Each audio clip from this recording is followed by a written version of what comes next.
My name is Cornelius Joseph Haggerty. I was a Navy Lieutenant Commander flying fighters and dive bombers in World War II.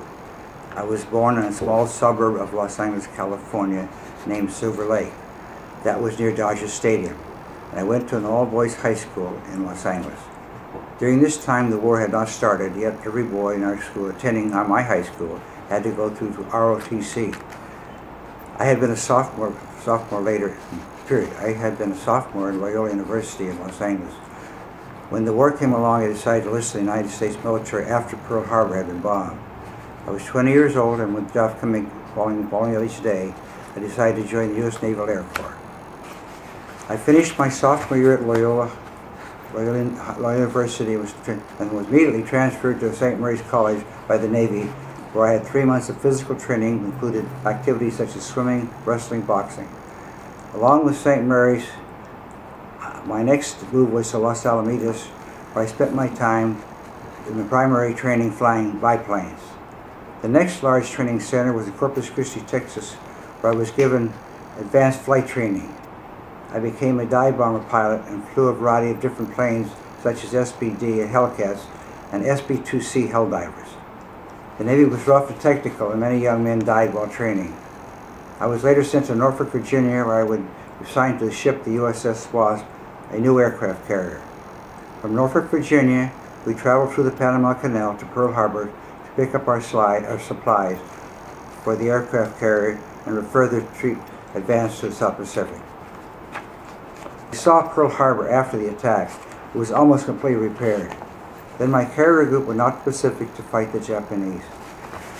We fought the Japanese in many battles from Iwo Jima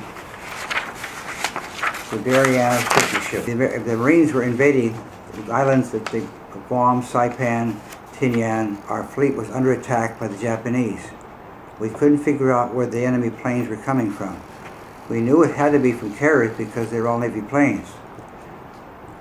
I and 6 other dive bomber pilots were sent out to search for the Japanese carriers with extra fuel tanks so we could fly further distance and hope we could locate them. We found their carriers, but they were too far for our planes to attack at that time because they wouldn't have enough fuel to return and make it back to their ship. We finally found their carriers and assigned a flight group to take off and headed for their bases, which turned out to be in Air Force. Now Japanese were attacking Marianas Island. After we returned to the fleet where the location of the Japanese were available, an American fighter group was launched to attack the enemy fighters while they were landing. They were defensive because they didn't have enough fuel to fight us. Many of the Japanese planes fell out of the sky. In a period of 8 hours, over 300 Japanese planes shot down.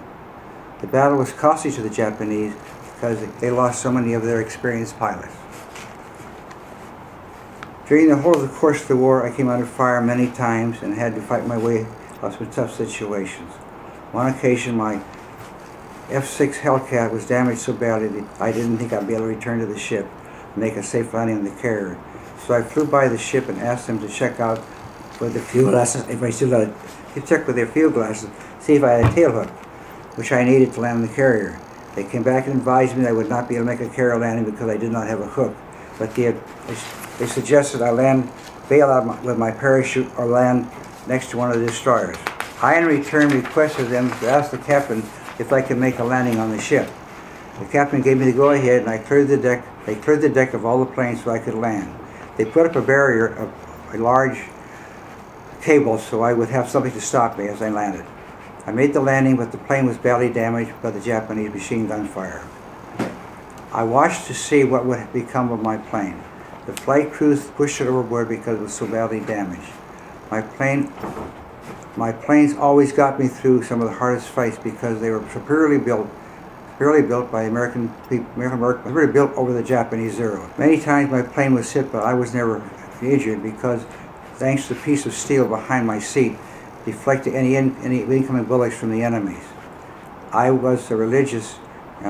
religious, and felt that all the dangers in the sky god was watching over me in every battle I fought. We found the Marianas so we fought for the Marianas, which was very costly, in order that we could have a base for our B-29 bombers to fly and hit Japan with their bombs. These bombers would fly to Japan and bomb strategic positions. Later we invaded Iwo Jima to give us another base to land the FB-29s for their damage, and to where we could launch P-51 Mustangs to protect bombers on the air from the shorter ride to Japan from Iwo Jima. Now we're preparing to take toward Japan itself and invade. We expected to take 1 million American casualties and 10 million of the Japanese to be killed. Those lives were spared when we dropped the atomic bomb on Hiroshima and Nagasaki. I was very glad they dropped the bomb because it saved lives of millions of Japanese and hundreds of thousands of American soldiers, and allowed me to return home early to be with my wife when she went into labor for my second child. Period and end.